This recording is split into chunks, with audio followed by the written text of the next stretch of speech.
This is Rachel at Cardholder Services.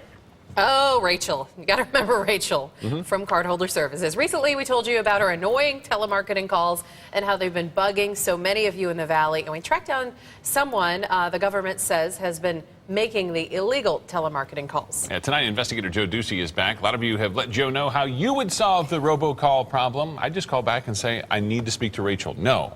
Rachel, specifically. We got a few of those. Yeah. Some very interesting tips here. People are passionate They about these are. calls and what to do about annoying. it. Yeah, just mention telemarketing calls to some people, and you can see the anger rising. But many of you have found constructive ways to deal with them.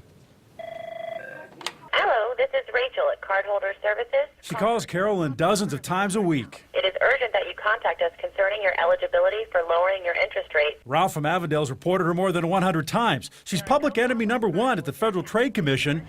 They joined with the Arizona Attorney General's office to try to shut down some of the people behind these illegal robocalls, but the calls obviously continue. It's because any telemarketing operation can buy the racial recordings or others and use them to try to get your money.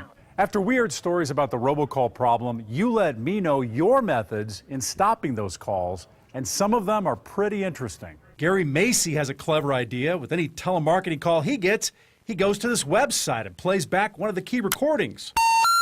We're sorry. You have reached a number that has been disconnected or is no longer in service. Gary says play that to them, and they take your number off the list. Richard tells me he uses the Digitone call blocker to stop robocalls that come to his landline. You can buy it online for about $90. It blocks up to 80 numbers at a time. Calvin says we all need to write legislators and demand laws with more teeth. Margaret tells me she did that, and she emailed the Federal Communications Commission asking them why putting your number on the Do Not Call registry doesn't work.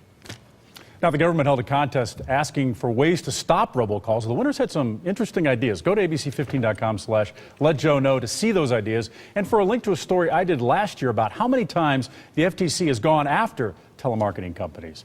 You have an idea you want to share? Need help? Let me know about it. Call me, email me. You can find me on Facebook or Twitter. The most interesting thing I think the people need to do, the legislators. That's really a good idea because that's the only way these things are going to change. Yeah, got to crack down. Yep. Thanks, Or Joe. Google how to say hello in other languages and then, So you do? yeah, okay. some other way.